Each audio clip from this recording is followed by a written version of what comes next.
네, 오대영 라이브의 간판 코너 단도직입을 시작하겠습니다. 정치 고수의 맞수 토론인데요. 김병욱 전 더불어민주당 의원, 민현주 전 국민의힘 의원 나와주셨습니다. 어서 오십시오. 네, 안녕하세요. 안녕하세요. 네, 두 분 뵐 때마다 이제 주말이다라는 생각도 들고 일주일 빠르다라는 생각도 드는데 불금입니다, 불금. 예, 불금에 탈탈 털어보겠습니다. 자, 첫 번째 주제 이수진 앵커가 브리핑하겠습니다. 게시판 분란 일어나는 게 김건희 여사 특검법 제의 표결에 영향을 미칠 거라고 보세요? 영향은 미치겠죠. 영향은 안 미치진 않을 것 같아요. 명태균 씨와 관련해서 예. 대통령이나 여사와 관련된 게 좀 더 드러난다든가 그런 폭로가 나온다든가 그래서 여론이 되게 악화된다든가 그러면 의원들도 동요할 수 있겠죠. 당원 게시판 논란으로 한동훈 대표가 궁지에 몰리면서 친한계 의원들이 김건희 특검법에 찬성표를 던질 수도 있다는 추측이 나오고 있습니다. 오늘도 한동훈 대표 확답을 하지 않았는데요. 김건희 여사 특검법 관련해서 이유가 바뀌었다는 얘기도 나오는데.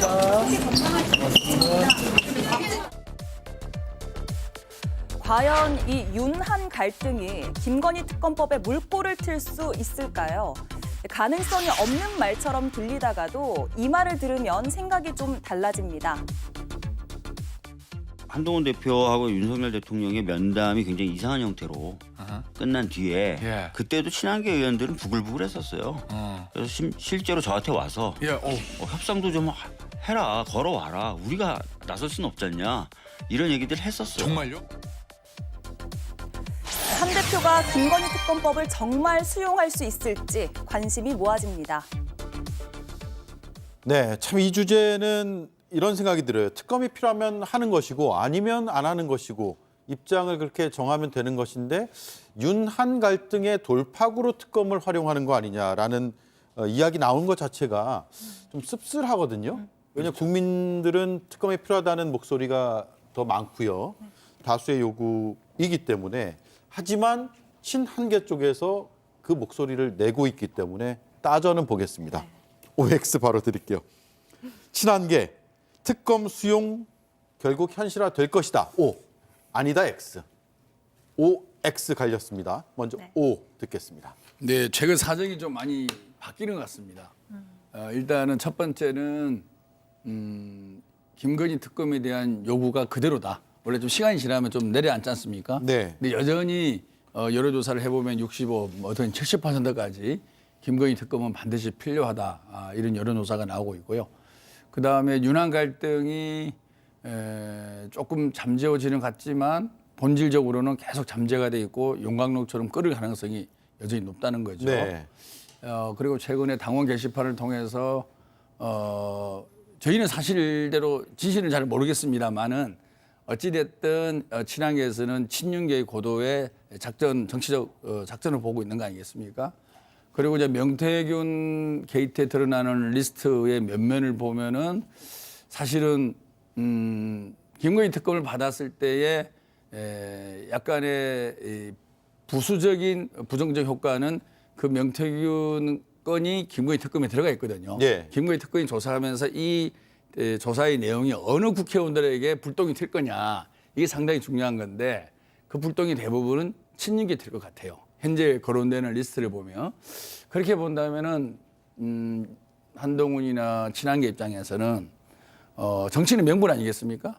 이런 당원 게시판을 피해가기 위해서 이 카드를 쓰는 게 아니라 정말로 국민의 눈높이에 맞추겠다라는 입장을 발표했기 때문에 네. 한동훈도 이제는 뭔가 좀 결단을 할 한동훈의 시간이 좀 가까워지고 있는 거 아닌가라는 예. 생각이 들고요. 그래서 사실 이 12월 10일로 이 표결을 늦춘 것도 어떻게 보면은 한동훈 대표가 오케이 했기 때문에 서로 여기가 늦어진 거 아니겠습니까? 그래 보면 한동훈 대표도 생각할 시간을 갖겠다는 거거든요. 그냥 부결이 아니라는 거죠. 네. 그리고 아까 김정혁 최고위원의 말이 이런 당원 게시판의 사건이 영향을 미칠 것이냐라고 물었을 때 미칠 것이라고 얘기했거든요. 그럼 어떻게 보면 영향을 줄 거다 이렇게 해석할 수도 있는 겁니다. 예. 친한계의 그렇군요. 핵심이니까. 그러니까 모든 거를 정리해 보면은 이번 12월 10일 투표는 이전의 투표보다 그리고 이전에도 반란표가 훨씬 늘어났지 않습니까? 한 표에서 4표 이런 식으로. 이번에는 아마 11표 정도 반란표가 나와서 통과가 되지 않겠냐 네. 이런 전망을 해봅니다. 네. 민현주 의원은 개인적으로는 특검에 찬성하신다고 얘기를 했지만 네. 그럼에도 안 될 것이다라고 판단하는 이유는 뭘까요? 특검에 찬성을 하기 위해서는 한동훈 대표나 친한계라고 하는 의원들이 지금과 같은 모습으로 언론에 입장을 표명하지는 않을 거예요. 예. 이거는 굉장히 중요한 이슈고요. 그러니까 제가 찬성을 하고 국민들의 여론이 높지만 사실은 대통령실과 집권 여당으로서는 굉장히 부담이 되는 것도 사실입니다. 그렇기 때문에 이거 하기 위해서는 굉장히 잘 논의가 돼야 짜여져야 되고 그리고 만일에 발표를 하게 된다면 전격적으로 발표를 하고 표결로 보여줘야 되는 건데 지금 당계 논란이 있지 않습니까? 당원 게시판 논란이 있지 않습니까? 그리고 누가 봐도 친윤계에서 친한 한동훈 대표를 공격하는 것이다, 몰아넣으려고 하는 것이다, 다 이렇게 생각하고 있지 않습니까? 네. 사실과 어쨌든 상관없이요. 이 상황에서 친한계의 주변의 인사들이 우리 그럼 특검 통과시킬 수도 있어라고 이야기를 한다는 것 자체가 압박 그만해라. 그렇게 되면 더 큰 위기가 올 수 있다라고 얘기하는 견제의 용도라고 생각을 해서 저는 이번에는 다음엔 모르겠습니다. 또 민주당이 이번에 만일에 본회의에서 이제 부결되면 민주당이 또 하겠죠. 그러니까 다음엔 모르겠지만 이번은 사실은 김건희 특검법을 여당의 이탈표로 인해서 통과되기는 쉽지 않은 상황이다. 그리고 한동훈 대표 개인의 정치적인 입지를 위해서도요. 김건희 특검법 같이 이렇게 중요한 이슈의 특검법은 어떤 것들을 위해 어떤 다른 것과의 협상, 딜을 위해서 통과시키고 통과시키지 않고 이런 모습을 보이는 건 굉장히 좋지 않아요. 그러니까 정치적인 소신이 있고 지도자로서 국민의 뜻을 받드는 모양이 돼야지 이렇게 돼서 통과되면 통과되고 나서도 뭐 개인적인 원한이냐 복수냐 이런 예. 평가가 나올 수밖에 없기 때문에 이번에는 통과가 안 될 것이다라고 저는 생각하는 겁니다. 네. 자, 통과될 것이다라고 보시는데 그러면 최소 8표란 말이에요. 8표를 훌쩍 넘을까요? 아슬아슬하게 넘을까요? 아슬아슬하겠죠. 아슬아슬하게. 아직은 한동훈 대표의 당장력이 그렇게 크진 않다고 보거든요. 크지는 않을 것 같고요. 한동훈 대표의 정치 스타일을 보면은 크게 명분을 제시하는 듯 하면서도 결국에는 꼬리를 내리고 뭔가 큰 아젠다가 없지 않습니까? 그리고 지난 당대표 선거 때도 최상병 특검 충분히 당내에서 논의하겠다. 그리고 김건희 특검 같은 경우도 국민의 눈높이에 맞춰서 나 결정하겠다. 네. 그 이후로는 아무 액션이 없어요. 예. 그리고 한동훈 대표가 할 수 있는 것은 어떤 지렛대가 필요한 정치를 하지 않을 수 없다는 거죠. 다시 말해서 본인이 큰 아젠다를 제시하고 그 길을 가고 세력을 모아 나가기에는 아직은 정치적 리더십의 한계는 보이는 것이고 네. 그것을 보완할 수 있는 것은 지렛대인데 지금 나온 지렛대는 단계 게시판하고 명태균 리스트 아니겠습니까? 이거는 한동훈 대표한테는 불리하지는 않는 거죠. 어떻게 제가 보면은요. 그래서 이 지렛대를 갖고 저는 아마 본인의 정치적 과정을 가는 데 있어서 한번 승부수를 던질 수도 있지 않을까라는 생각도 네. 해봅니다. 자, 물론 시간이 좀 지나가서 네. 봐야 되겠지만. 예. 이 특검이 통과된다고 전제해보죠. 이탈표가 많이 나와서. 그리고 누가 이걸 찬성했는지 모르지만 친한계에서 대거 찬성한 것으로 추정을 하면서 아마 그쪽을 지목할 텐데 당내에서는. 그러면 국민의힘이 이거 4분 정도가 아니라 완전 당 쪼개지거나 아니면 친한 지도부의 붕괴 얘기가 나오지도 않겠어요? 어떻습니까? 뭐 친윤계 특히 지금 공개적으로 언론에 나다가 이제 한동훈 대표를 비판하는 특히 단계 관련해서 비판하고 이런 분들이 이제 앞장서서 한동훈 대표 흔들기를 하겠죠. 예. 그러니까 사실은 108표, 그러니까 8표 이상이 이탈하기가 쉽지는 않은 상황이긴 하지만 앵커께서 말씀하신 대로 만일에 이탈을 한다면 아마 단기적으로는 정말 말씀하신 당이 발칵 뒤집힐 거예요. 네. 한동안은 혼란기를 겪을 거지만 저는 이제 한동훈 대표의 리더십이 거기서부터가 이제 어떤 승부수를 띄워야 된다고 생각을 해요. 만일에 그때 지금 민생 경제 문제 관련해서 굉장히 어려운데 이거에서 여당에서 아무런 조치를 취하지 않고 있다라는 거에 불만이 많지 않습니까? 그래서 민생 중심으로 나아가고 지도자로서 흔들림 없이 나아간다면 사실은 60% 넘게 받은 당대표를 친윤이 그리고 국민으로부터 지지를 받지 못하고 있는 친윤 일부 의원들이 당대표를 끌어내리는 거는 쉽지는 않습니다. 그래서 네. 오히려 잠깐은 출렁거릴 수 있지만 안정세를 보일 수도 있는 가능성은 있다. 저는 네. 그렇게 보여집니다. 네. 자, 어제 한동훈 대표 기자들 질문에 답변이 참 묘했어요. 내가 한 말 아니다. 그러니까 김건희 특검법을 고려한다는 이제 보도가 나오고 한동훈 대표가 이런 식으로 얘기했다라는 게 한국일보의 보도인데 내가 그 한 말이 아니다. 그 말은.